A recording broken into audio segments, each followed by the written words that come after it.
Welcome to another edition of the Giants Huddle podcast, brought to you by Citizens, the official bank of the New York Football Giants. I am John Schmeelk. We usually have this gentleman staring at you from across the Zoom nether regions on before the draft. We decided to save his expertise to break down what the Giants actually did rather than trying to predict what they were going to do. And that is Ryan Wilson from CBS Sports. Ryan, good to talk to you, my friend. You're still conscious a couple days after the draft, so I guess that's a win, right? Absolutely a win. It's funny. I was thinking about this. Like we saw each other at the Senior Bowl when they were doing the 6 a.m. interviews. Yeah, we I saw did. you at the Combine. So that Senior Bowl conversation we had feels like 3 years ago. That's how sort of slow time flies. Time goes, sort of the pre-draft process. But it's great, man. Like I love it. Like I talk to my buddies who have real jobs, and they make a lot more money than me, but they are always saying, "Hey, what's going on in your life?" So I appreciate what I do, and it's okay to be tired for a couple days, John. I think we get a little break here. And just so you know, the bosses won my 2026 mock draft tomorrow as we're recording this. So not a lot of rest. I'll take a nap after this and get back to it. I second all of your sentiments. Tony Pauline and I, Tony, obviously been doing the draft a long time. We're doing our draft season. I think we're recording it mid next week with our 2026 watch list. So we are There we we are go. in this we are in the same exact situation, man. It never ends. And then mini camp comes. You have a rookie camp, then you got OTAs for me at least, mandatory mini camp, and then you finally get that like middle of June to middle of July area where you can actually like not be killing yourself. And I look forward to that time very much so. All right. So let's get to it. You put out the draft grades, which are always 100% correct when we look back at them 3 years from now. They're never Thank you. wrong. They're I always appreciate right. that. And you were a big fan of what the Giants did. You had them ranked seven overall. They were in your category of the drafts I loved. Why don't we just go top down first before we kind of go one prospect one by one? Why did you love overall what the Giants did? Well, you can't mess up with Abdul Carter, right? And you might say that's not necessarily a need, but if you're thinking short or long term, and we'll see what the implications are for the front office and the coaching staff. But in terms of okay, we don't need quotations marks and edge rusher because we have Brian Burns, we have Kayvon Thibodeau, we have Dexter Lawrence. All right, well, let's just put Abdul Carter on the other side of those guys, the edge rushers, and let's see what happens. Because whether we get the quarterback situation right now in terms of the free agents we signed or in the future with Jaxson Dart, the defense is going to do a lot of the heavy lifting early on, and that's the best friend of any quarterback, no matter the age. So this was a no-brainer. Now, there have been a situation, I'll ask you this, John. If, for example, the Jacksonville Jaguars wanted to trade up to 3, would you have entertained or would you have liked the team to have entertained the idea of trading down to 5? If they would have offered the package that the Browns offered, I Yeah. think that they offered the Browns maybe, but I do think there was a significant drop off from the Hunter Carter category to the next group of players, at least in And, my opinion. and that's a fair point. Now, you really don't need Mason Graham next to Dexter Lawrence if that's the math we're doing. But I had no issue with that. Jaxson Dart, he was a second round pick for me. But if the Giants liked him, and look, man, as we said before I came on air, no one knows. Like we don't know. Like we can pontificate for months about we believe this and we believe that. No one knows. So if they're all in on Dart, Joe Shane, and Brian Dable, go get him. And I don't think the price was prohibitive. Darius Alexander, I had a late first round grade on him. I know he's 25 years old. That dude can ball. And that's where you get the guy to line up next to Sexy Dexy, and you're good to go. Marcus Mbow, developmental player, probably kicks inside to guard. Thomas Fidone, I had a late day 2, early day 3 grade on him. I think he had some injury concerns. But I was pleasantly surprised when I got around to watching him just before the Senior Bowl. And Korie Black, he was literally the last guy I watched probably a week and a half, 2 weeks ago. Long physical corner. I thought he was a early day 3 guy, mid day 3 guy. They got him in round 7, so they get value in all the picks based on the Ryan Wilson big board outside of Abdul Carter, who we all knew was going 3rd. And you get your quarterback. And this quarterback, unlike other quarterbacks that were drafted, does not have to play right away. Like for as bad as things were quarterback wise for the Giants last year, as a Steelers fan, I can tell you, Russ Wilson is a 500 quarterback, and I would imagine Giants would embrace the idea of 500 right now. Jameis Winston is a guy that you bring in probably for no more than 10 quarters at a time, but he's the guy that can come in and sling it. So I think there's a lot of reasons for optimism, and it's just a matter of can Brian Dable recapture the magic he had with Josh Allen? And people forget when there was no one on this roster first year, I think 2022 was his first year, Daniel Jones looked like a different player. And then they started putting players around him and things went sideways. I don't have an explanation for it. But Brian Dable got the most out of Daniel Jones in their first year together as well. Absolutely. I think you hit on all of the touch points there, Ryan. So let's now take it from the top and roll down and get specific on these players. I've tried to explain as best I can exactly how good of a prospect Abdul Carter is, because I don't think, Giant fans, quite grasp that. Like, I had people legitimately, multiple people legitimately compare him to my face, and they were being absolutely serious and not being hyperbolic to Von Miller. Like, that's how good his pass rush tape is as a guy. And what impressed me the most, he's been doing this for 1 year as a pure Right. edge rusher, right? I went down my checklist of notes, and I got through 4 or 5 games. I had like 6 or 7 different advanced pass rush moves written down. What he's been able to do after just doing this for a year, I mean, he might still have room to grow. It's honestly a scary proposition. He absolutely does have room to grow. And the other thing is, I remember as I was revisiting my notes, the first thing I wrote down upon my first viewing was he moves differently than everyone else on the field. Yep. And to your point, it's a year one situation. We talked to him at the combine, and sometimes you talk to guys, you're like, yeah, I don't know. Like, I don't know if he has it in him. This guy is intense. And the other thing, and I don't know if you guys come to this part of the conversation with Abdul Carter, he looks just like Chop Robinson, like to the point that he said that Chop Robinson's family members, extended family members at games would get him confused with a Robinson. Like if you put their face side by side, it's pretty funny. I didn't know that. That's funny. And that was one of the few times he smiled in our interview because he was so locked in. And it was before he had found out, or maybe he had found out and no one else knew about it publicly, about the foot injury. I'm not worried about that. The other thing I'm not worried about is that he balled out. I think it was Notre Dame game at the end there with that shoulder injury. So what is he like at 100%? He's going against dudes that are going to be playing in the league. So I don't have any issue with that. And, as my buddy Rick Spielman used to say all the time, you can have never have enough edge rushers. You can never have enough cornerbacks and never have enough offensive tackles. So keep checking those boxes until you get it right. And I'll just reiterate what I said. It makes life easy for whatever this offense ends up looking like in 4 or 5 months. It's funny you mentioned his personality and his attitude. I interacted with him probably for about like 90 seconds when he was at the Giants facility last Friday, just walking around. And the same thing that struck you and what you just told me struck me. There's like an intensity about him at all times. And you can just tell when he gets on the field, that flip switches, that is going to be a nasty son of a gun. And that's what you want out of a guy that's going to set the tone for you as an edge player. I couldn't agree more. Like I spent a lot of time in this draft, run up to the draft, repeating this process, mostly for myself, but also I say it out loud. It's like, don't overthink it. Like, you don't have to reinvent the wheel, man. Just get that guy out there, give him 30 snaps a game as a situational pass rusher to get things going. And then you explained to me how that's not good news for Kayvon and Brian and Dexter in the middle and now Darius Alexander. This defense could be legit. The only knock in the scouting report is that he thought he's going to roll in here and get LT's number. Hey, as he said on social media, all he can do is say no, and that's fine. And he's right. That's right. All they can do is say no. So I guess one debate Giant fans have had is how they're going to get him on the field. And you mentioned using him as a DPR, a designated pass rusher. I do wonder if some of his pass play as an off-ball linebacker will give you some flexibility to get him on the field with Burns and Thibodeau, even if it's just on pass rush downs as like a joker rusher, right? Standing up, they use Dallas uses Micah Parsons like that a lot. I think that is going to give them a little bit more flexibility to make sure you're getting him on the field for 60-70% of the snaps, even with those other two guys in the situation. Right. And I haven't even really thought about that, but that's a good point because he provides the versatility that Mike Green or James Pierce Jr. doesn't because they're strictly edge rushers. The other thing is, I mean, if you want to use him, and this would be wild and unfair almost on some level, in the way that they use Frankie Louvu in Carolina and Washington, and he's undrafted, by the way. Frankie Louvu is one of my favorite players, and I think Jalen Walker has a chance to be an upgraded version of that. But if you want to move him around, and like you said, line him up in the A gap, standing up, you could have him just line up at off-ball linebacker and then do something insane. Like you have to account for this guy who moves like an off-ball linebacker with the strength and power of the Von Miller that you're talking about with that sort of juice. It's going to be fun. Like there were questions about Kayvon coming out in terms of how high should he go? Is he sometimes took plays off at Oregon? Whatever.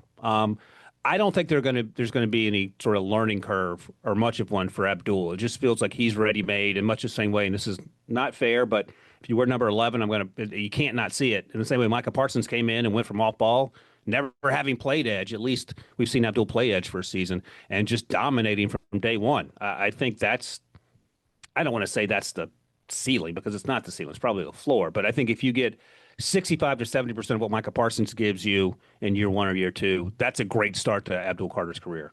I'm with you. All right, let's jump to Jaxson Dart, and I think the best way to start this, and we have fans call our show that we're not Jaxson Dart guys. They were Shedeur Sanders guys, or Yeah. they were a Tyler Shook guy or a Jalen Milroe guy. Here's the bottom line.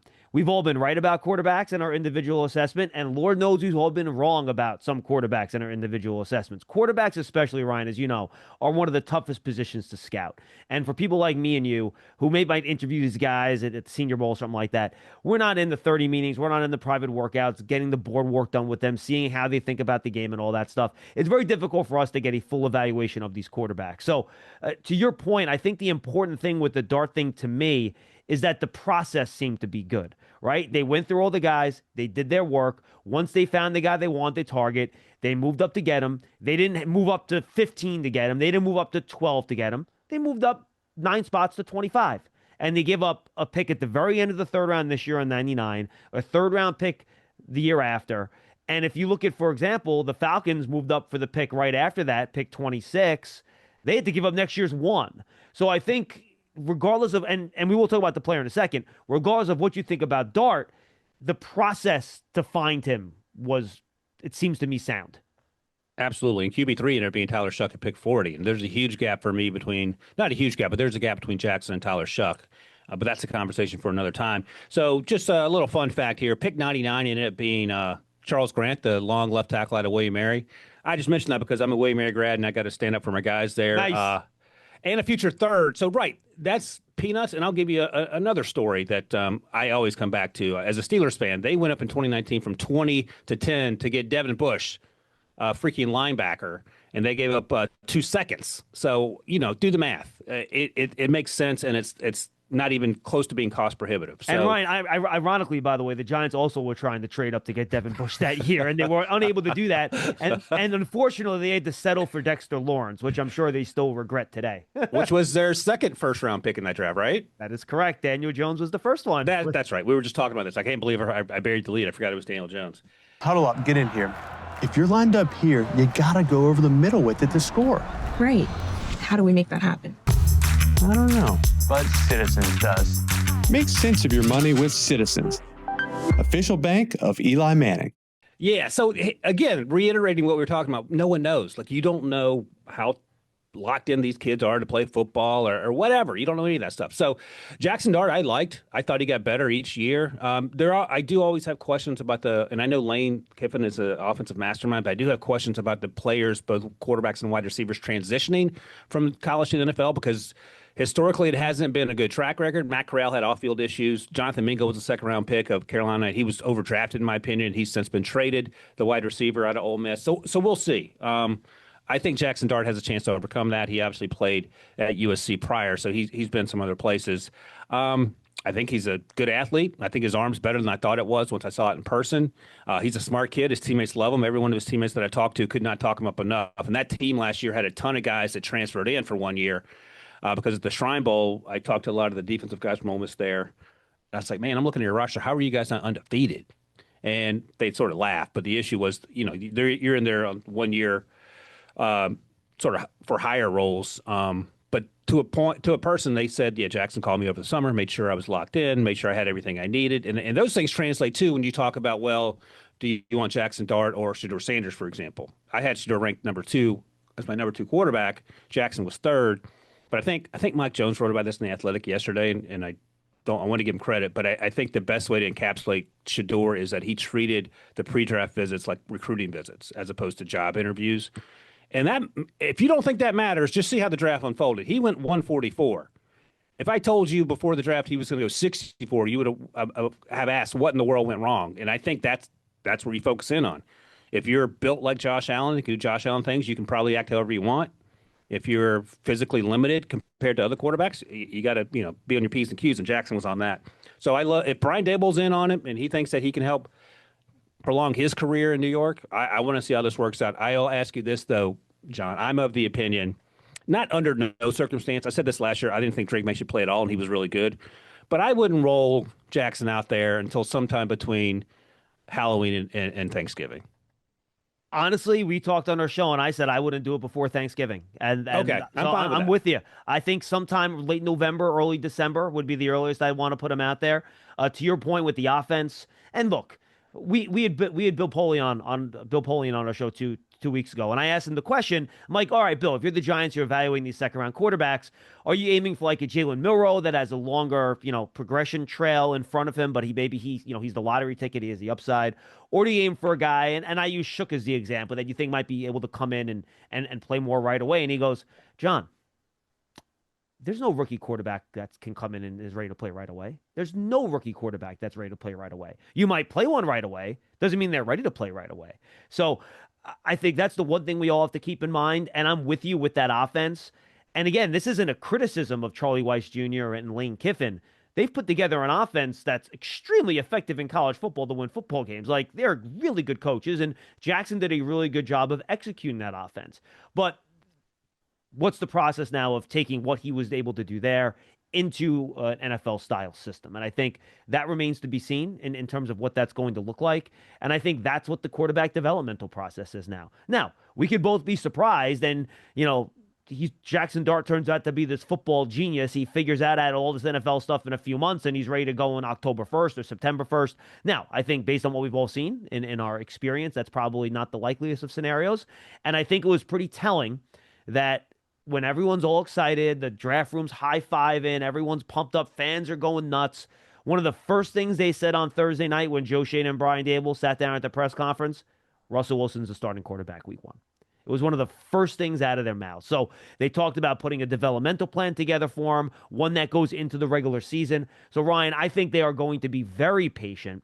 And I think that's why they made the moves they did in free agency, frankly, with bringing in both Wilson and Winston, is that they knew once you got past Cam Ward, and I think by that point they probably get a pretty good feeling they were not going to be able to get Cam Ward, that no matter who they drafted in this class, there was going to be a developmental cycle, because it's not last year's draft class. And whomever they drafted, when they drafted them, which is either going to be a 34 or a trade up, it was going to take some time to get these guys ready to get on the field.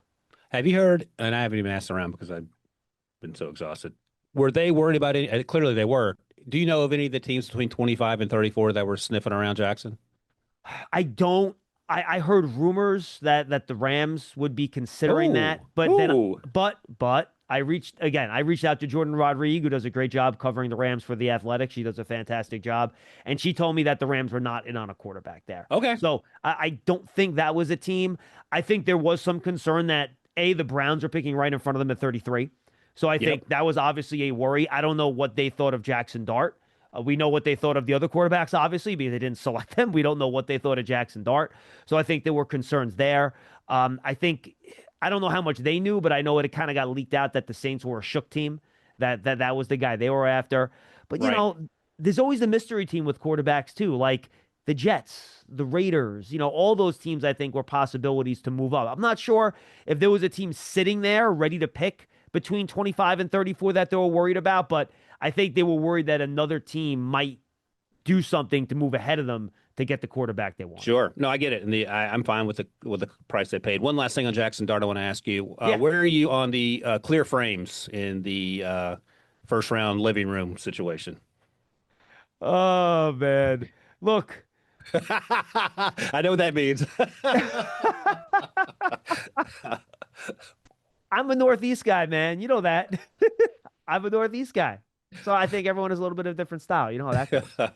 You know what's funny? In Jackson's defense, in 2019, that's how old I am. I had some clear frames when I first started covering the draft for CBS. Nice.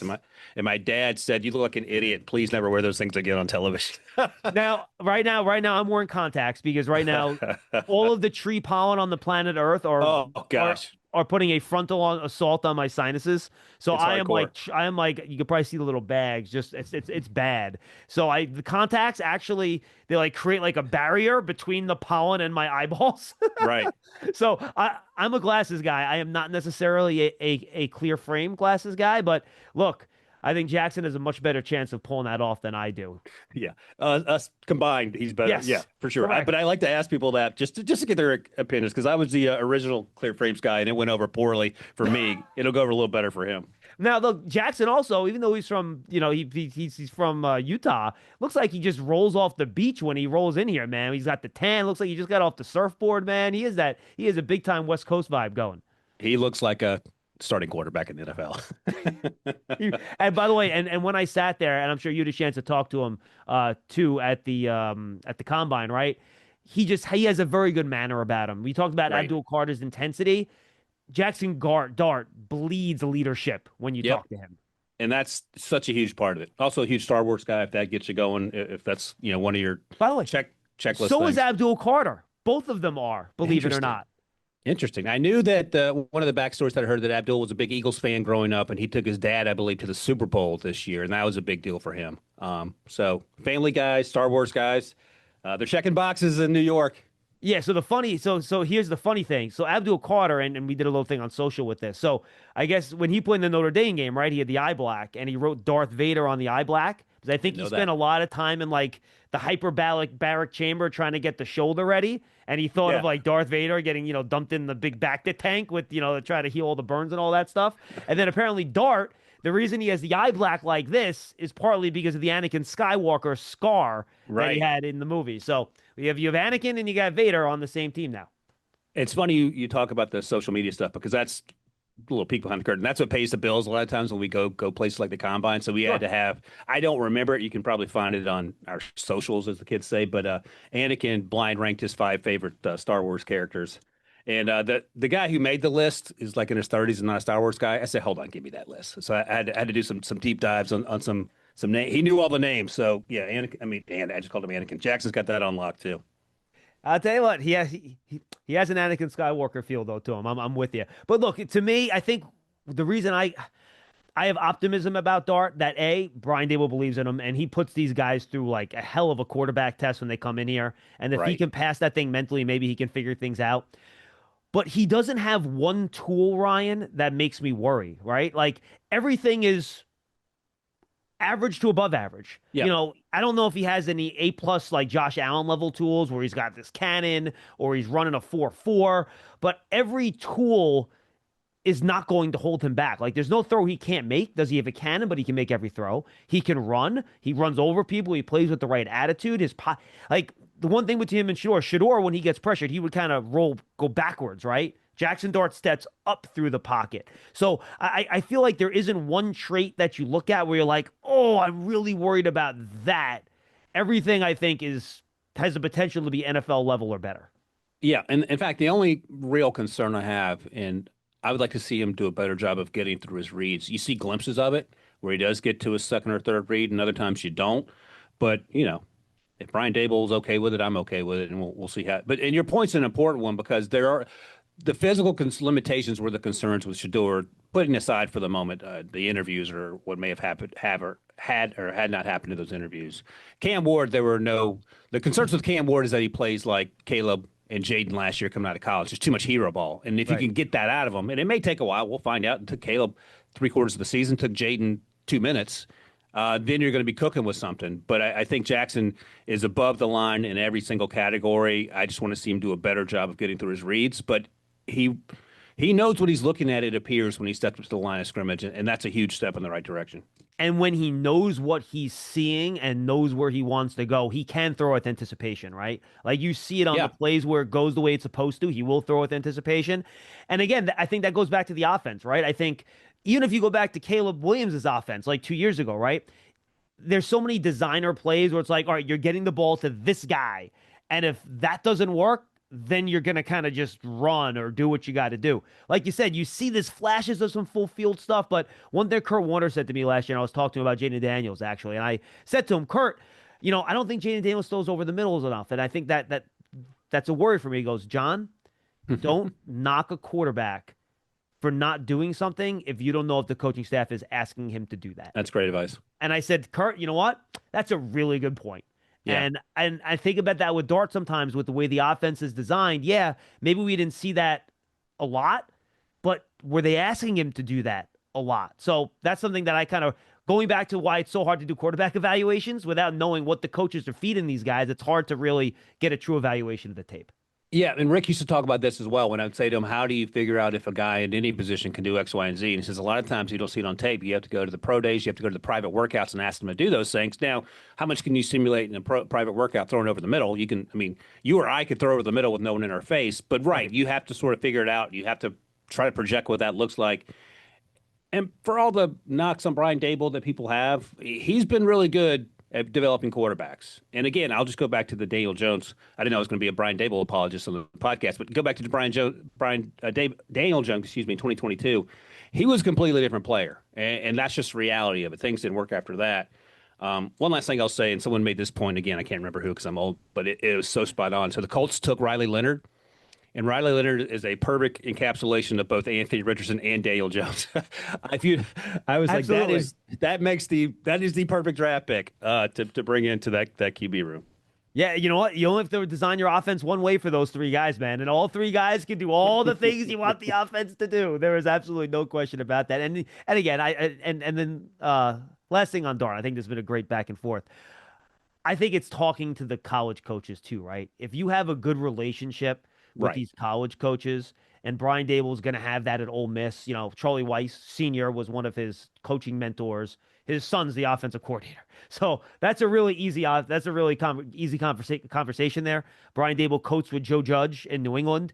He's on that staff and worked with Jaxson Dart over the course of the year. And I'm sure he knows Lane from his time in college football too. So if you have good relationships with these college coaches, they will tell you how well the quarterback, all right, do you think he can do this? You might not have asked him, but can he do this if we asked him? Exactly. You're going to get those honest answers that me and you, we're not getting those answers from anybody. Of course not. Right.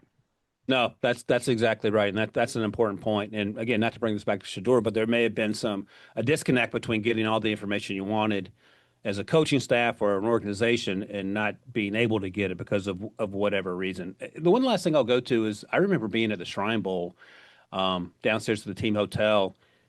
And it was clearly obvious how much the Giants were interested in Shedeur because Brian Dable and I don't know if it's Joe Shane, but some other folks talking to him in the middle of the hallway in front of everybody and Jesus.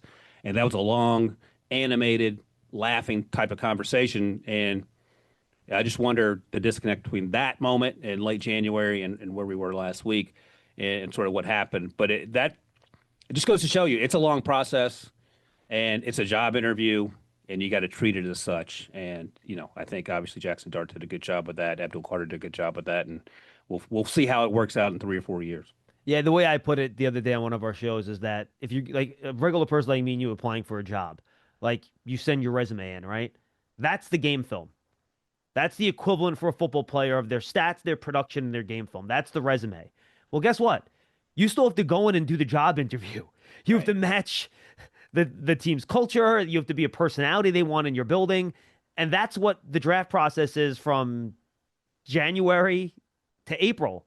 And the resume is the basis of everything. You're never going to hire anyone with a bad resume. But just because a guy's a good resume doesn't mean he's a fit for you once you go through the rest of that interview process. So unless you graduate #1 in Harvard Law School and they desperately need a big-time lawyer, you can act any way you want. But anyone else from any other school, everyone has the same resume. You got to be able to differentiate yourself. This concludes the how to parent your kids segment of the podcast, John. Absolutely right. All right, let's get to Darius Alexander. So the Giants was very important to them to hold on to pick 65 because, as both of us know, Ryan, that was right in the meat of this draft where you're going to get some good players. And I'm with you. I had a second-round grade on Darius Alexander. I think he was the 40th something player on my board, and I had no anticipation that a guy that can rush the passer at 300 plus pounds with 34-inch arms at defensive tackle, which is becoming, as you well know, a premium position in this league, was going to be on the board at 65. I don't care if he's 25 years old. That dude killed people at the Senior Bowl. He's going to be a good NFL player. Yeah, 4'9", 540, almost 83-inch wingspan. My comp for him was Christian Barmore, and he might be more explosive than Christian Barmore. And you might say, well, he just dominated non-Power 4 schools. Well, to your point, John, he went to the Senior Bowl and looked like he was the first kid off the bus at Alabama or Georgia with the way he played. And then we talked to him. Awesome kid, number one. And take this for what it's worth. No one knows more NFL history than this guy. Like, we played another social game where we showed him old school. Is that true? We showed him old school defensive linemen and linebackers going back 40 years. He crushed every single one. And, most of the kids came through. Like Dylan Gabriel was really good. No surprise there. It was probably 50% hit rate for most of these guys because they're, 22. They're not paying attention. This guy is locked in with the history of football. He's locked in with football. He was a great dude in terms of our interactions with him. And then he played out of his mind. A physical specimen. I can't remember the team, though. He had this insane pick six last fall where he hurdled some guy near the sidelines, I believe, and then outrun everyone to the end zone. And then the way he plays, like this, I'm with you. I thought he had a chance to go 20, 25 picks higher. Yeah, look, good player. And again, I know people are afraid of his age. He's also raising his 6-year-old son. So he's super mature. Right. And look, these guys don't grow on trees that are that big and that athletic and can play three technique. And look what Odigizua just got for the Cowboys this past year, right? Similar type of player in terms of an upfield pass rusher. He just got $20-something million. I mean, these guys are just as valuable as edge rushers in today's NFL. And at 25 years old, you can still get a second contract and be dominant throughout that second contract. Cam Hayward's still playing in his mid-30s. It's not like he's a wide receiver or a cornerback that at 33 you got to put him out to pasture. I think he's got a lot of good football ahead of him. And by the way, he's a year younger than Tyler Shuck, so let's calm down with the age.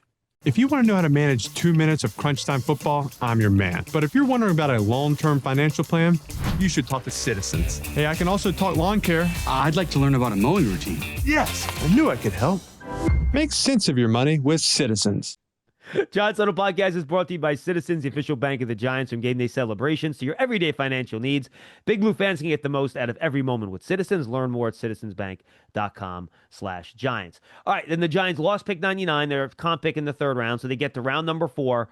And here comes good old Cam Skattebo, baby. Giant fans going to love this guy, Ryan. I liked him more than others. I think the little blurb you had in your draft grades was that with the way he plays, he might only last 3 or 4 years, but it's going to be a fun 3 or 4 years. It's going to be awesome. Yeah, he is probably on physical tools. Like his vertical was insane. But his time was, he's a 4.65 guy. That's about who you thought he was going to be. Yep. He's not 5'10". I think his vertical is like north of 35. I'll have to look it up in a second. But if you just saw the measurables and maybe saw a snap or two, you would probably say late day 3, maybe PDA. I had him as like a 4th rounder. He ends up going in the 3rd round or 4th. They got him in the 3rd, right? The bottom of the 3rd. Top of the 4th. Top of the 4th. Okay, so that's exactly where I had him going. And that's all because of the way he approaches the game. And he is, without question, the toughest person in college football last season. I talked to his teammate, Shamari Simmons, who played safety for Arizona State last year. And I said, what did you think when he puked in that game against, I think it was the Texas game at the end there? He goes, I knew things were about to get real. And they did. He somehow got better after puking his brains out on the sideline. He went for plus 100, I think. And we know his versatility. He can throw the ball. He punted the ball a handful of times in 2023 for Arizona State. Like, he can literally do everything. And his playing style does not lend itself to a long career. But, you're going to get the most out of this kid, and he's going to be a fun sort of balancing act with what you get from Tyrone Tracy. They're going to be 2 completely different type runners, but both are going to be exciting in completely different ways. Yeah, I'm with you. And I think the thing that I like is that, Ryan, both guys can do everything. Mm-hmm. They could both catch.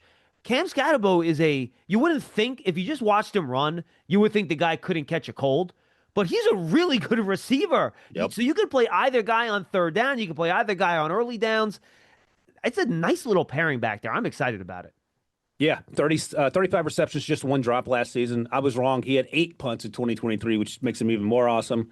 11 snaps to quarterback last season, 20 snaps in the slot, played out wide sometimes 24 times.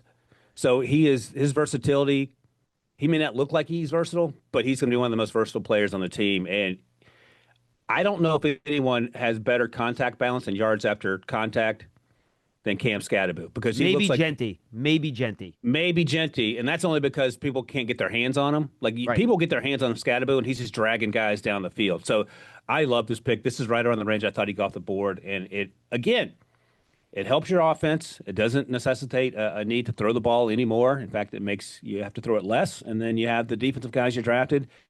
This feels like a draft where the team had a plan in place, and they're nailing the plan. Yeah, and it lent into the strength of the draft, right? And this is what I tried to tell fans going into this. Like, you knew running back was going to be deep. You might not need a running back, but you should pick one in this draft because the one you didn't get in round 4 of this draft might go in round 2 in another one. Right. And I did think it was a great offensive line draft, though you could find guards. I was surprised Marcus Mbow was sitting there in round 5. You know, you watch his feet move, and he looks like a guy that can be he reminds me of Zach Tom a little bit from the Packers, right? Who played tackle in college a little bit, not the longest guy, but he moves really well. You know, people think when he came out, people thought Tom was going to move inside, right?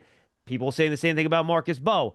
And I think just his feet, if you can get his hand usage a little bit better and his strength a little bit better, this guy has the feet to be a starting offensive lineman in the NFL. Yeah, it's funny you say that. I'm looking at my notes here. I had him as a early day 3 guy. He's a project with high end upside, needs to add muscle and strength. He's all over the place technically, but insane athleticism. There you go. Shoddy footwork and technique.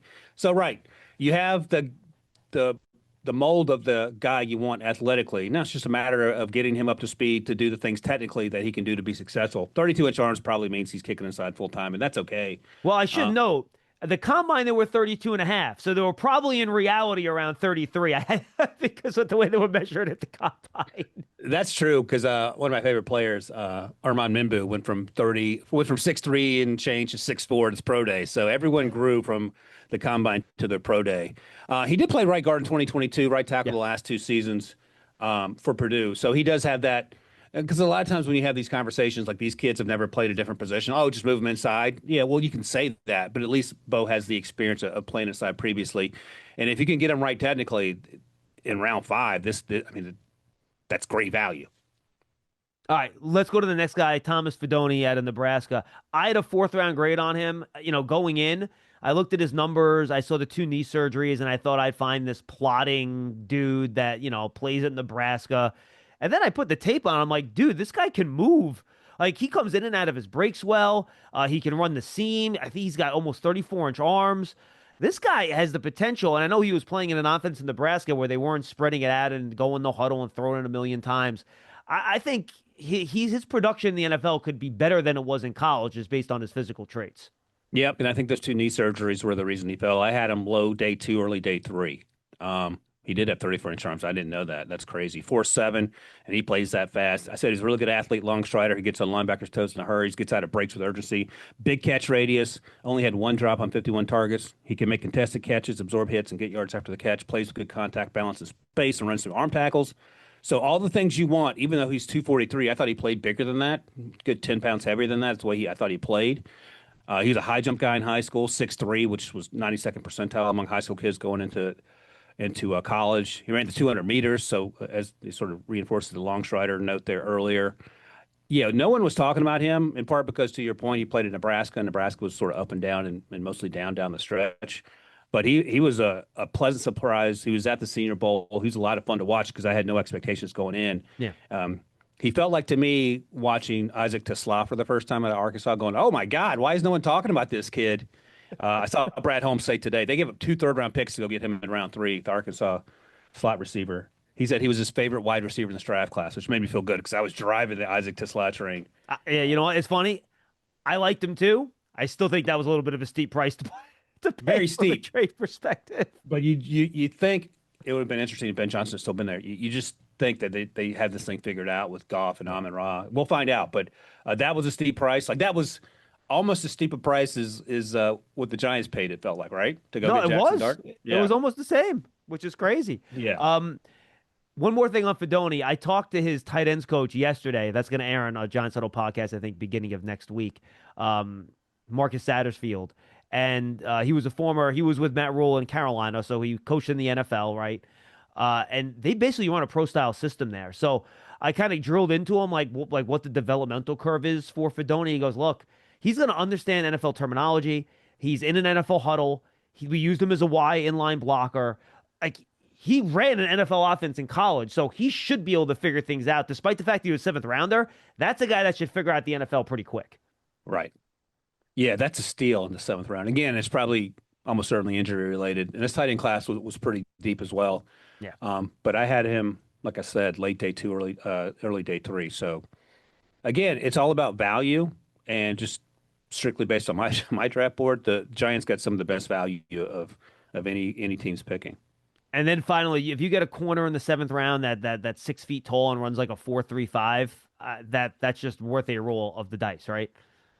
Yep, 6'0", 192, 4.35. Jeez, oh, pizza. Wasn't invited to any All-Star games, I don't think. Certainly wasn't No. invited to the Combine, so he was a late watch for me. Played mostly outside. Had 3 interceptions, dropped 2 more, had 13 PBUs. So on paper, he looks great. He ran the 400 hurdles. He was a long jump guy, all at high levels coming out of high school.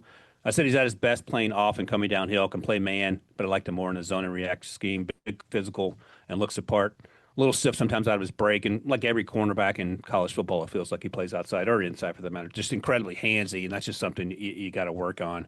But again, 7th rounder with the way he looks here, getting off the bus, and he has pretty good tape. What's the downside to taking him? All right, Ryan, we touched on what the Giants did. Two big picture questions. One, where do you see the Giants roster right now? It seems like they've added a lot on defense. Javon Holland in the offseason, Paulson Adebo in the offseason, the additions to the defensive line in the draft to Dex and Burns. It seems like talent-wise on defense, they've gone to the point now where they should be able to hang in the NFC East. Oh, my gosh, this defense has come a long way, it feels like, right? Like, it's hard to – I love Tyler Nubin last year coming out. I'll ask you this. I know there have been some up and downs. I wasn't watching closely. Where are we on Tay Banks at this point? I think we're still hoping that this is the year that he puts it together. He was better his rookie year than he was his second year. He was with Link Martindale his first year, played a lot more press man, was more zone and off stuff last year, which is something that he didn't do as much of in college, Ryan, as you know. So I think this is a big year for him. I think they really – the thing about Tay Banks, he doesn't let guys get open.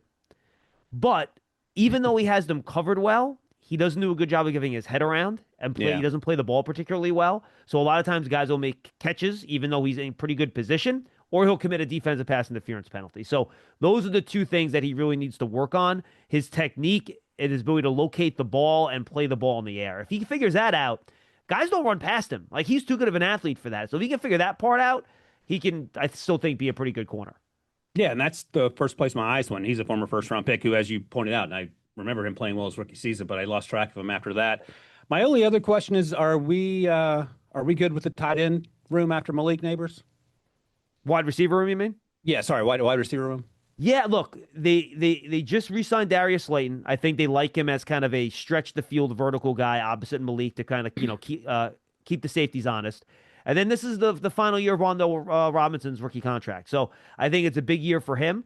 They went out and, there were reports out there of some of the guys they target as a UDFAs. As a report that Daquan Felton might be one of those guys who's kind of that bigger, taller, big-bodied receiver, which is something that's absent from the room right now, except for Bryce Ford-Wheaton, who's a guy that was an undrafted guy a couple years ago that you're familiar with. I think they would have been very open to drafting a wide receiver in this draft if they hadn't traded that third-round pick in the deal to move up for Dart. It would not have shocked me if that pick would have been a wide receiver. But I think that's the sacrifice they made to kind of go get the quarterback. Yeah, I mean, like on paper, this feels like the over-under, I would set it at 8.5. I don't know what Vegas's over-under is for this team. And then it's a matter of, does Russ get you another win and a half? Like, how far down that road can you get? What were the Giants' record last year? Obviously, it wasn't great. They're 3 wins, not very bad. 3. So 8.5 feels like Very huge bad. progress. So maybe I'm overstating it. But on paper and given the direction that this team could potentially go, this is a good football team. Every team has holes. Even the Eagles don't have holes. The Chiefs may not have holes after their draft, but there's a reason those two teams played in the Super Bowl. But everybody else has gotten better, except for maybe the Bengals. I don't know what they were doing in the draft. But the question is, how much better have you gotten? And this, I would be interested to see. I'm sure the over-under is probably closer to 6.5 or 7. I would set it at 8.5 because I saw what Russ did last year in Pittsburgh, and that team offensively was on the struggle bus the year before. Was he perfect? No. Was he great at times? Yeah. There were flashes of Russ doing the things we saw him do, but he needs a run game and he needs a defense, and that's exactly what the Giants have. They bolstered those units certainly coming out of draft weekend. Yeah. Last thing I'll say on the Giants this year, Ryan, when you get a second, I'll give you the teams. They, according to winning percentage last year, have the toughest schedule in the National Football League. Oh boy. And you probably sit there and you're like, how does the fourth place team in the division have the Right. toughest schedule in the National Football League? Well, when you have to play the Cowboys, Eagles, and Commanders Right. 6 times, and then they play the AFC West, and Oh, and they play the NFC North. okay. Yeah, 6.5 was closer to reality. So their home schedule, very quickly, Ryan, I'll give it to you. Please try not to fall out of your chair. Oh, so my you gosh. so you have the three NFC East teams, right? Dallas, Philly, and Washington. Green Bay, Minnesota, Kansas City, the 49ers, and the Chargers. All right, here, before you go on, let me. It's hard to find a win. Okay, I wish you wouldn't have told me that. I was so high. If they win 8.5 games, Joe Shane and Brian Dable should get lifetime contracts. It is just a really tough schedule. Now on the road, Murderer's you have some row. easier games. You have Oh, great. the Raiders, the Saints, the Patriots, but you also have to go to Detroit, to Denver, and to Chicago.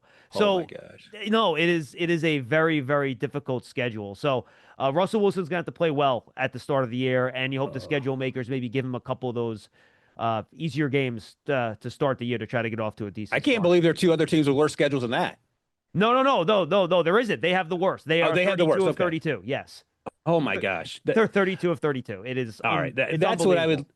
If I'm the front office and coaching staff, that's what I lead the conversation with John Mara with. Well, listen, by the way, we're getting a quarterback, but you have to understand some things.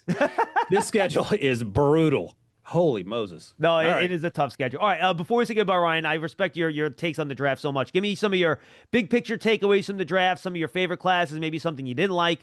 Just give me like your top line summary of everything you've been saying on CBS for the past 3 days. All right. Now, to rub salt in the wound, I guess, I thought the Eagles absolutely crushed it. I mean, to get Jahad Campbell at 31, traded up for a fifth-round pick, he's going to be day one starter, and he is going to be awesome next to Zach Bond and in that Vic Fangio defense. Andrew McCoop, their second-round pick. I had a second-round grade on him. He's 185-ish, but he plays like he's 210. And He's a missile. He's a missile. He is a missile. He is so smart. The Common Core pick, I'm a Syracuse guy, so they'll develop him and Howie will flip him for a third-round pick, no doubt about it. By the way, I thought the Commanders and the Cowboys both had good drafts too, which I was not thrilled about. Yeah, the Commanders only had, 5 picks here, but Josh Connerly Jr., he might even slip inside and start in guard early on because Sam Cosmi got hurt. Trey Amos is the repudiation of the Emmanuel Forbes pick from a few years ago before Adam Peters got there. He is long, he's physical. Your guy Jaxson Dart told me he was the best cornerback he faced in the SEC. Who's the other team in the NFC? Dallas. Oh, let's see. The Cowboys. Oh my gosh, the Tyler Booker pick, layup. Ezaraku at 44 feels like a steal. Suvon Rebel in the third round, the ACL injury feels like a steal because I had a first round grade on him. Jaden Blue is super juiced up. I love that pick as well, and I like Phil Maffa out of Clemson as sort of a bruising running back. My number one best draft, according to the 7,500 words I wrote, was the Buffalo Bills. And I wonder, Maxwell Harrison, T.J. Sanders, Landon Jackson, they went and Deion Walker might have been my favorite pick in this draft class in the fourth round. They went defense the first 5 picks, excuse me. And their first offensive pick was the best blocking tight end. So they told Josh Allen, look, you got to handle the offense. We're going to get this defense right. And I wonder, John, if this is finally the draft that gets them over the hump against Kansas City. Because the other team is the Ravens. The Ravens had a great draft too. And if they were able to get that, get the I don't know what the term I'm going to use to sort of break the curse, if you will, of the Kansas City Chiefs over both those teams. The Chiefs crushed their draft as well, but the way the Bills and the Ravens approach this thing, I have nothing but admiration and respect for what they're able to do. Yeah, and you hit it. I think my favorite draft, and I thought the Giants had a great draft. The teams you mentioned, I thought did really well too. I think the Patriots had a nice little draft. The Chiefs, man, what an unbelievable draft by them. I thought they were just phenomenal. I thought they did a great job. Brashard Smith in the 7th round, that guy's going to be getting half their carries at running back by midseason, I think. I had a late 2 grade on him. So did I. I love Brashard Smith. I thought he was fantastic. And, I'm bringing up their full class now, but my goodness, they just did such a nice job. Simmons, I think, is going to be the best left tackle in this class once he gets healthy. Omar Norman Lott, put him next to Chris Jones on passing downs. Good luck guards and centers around the league.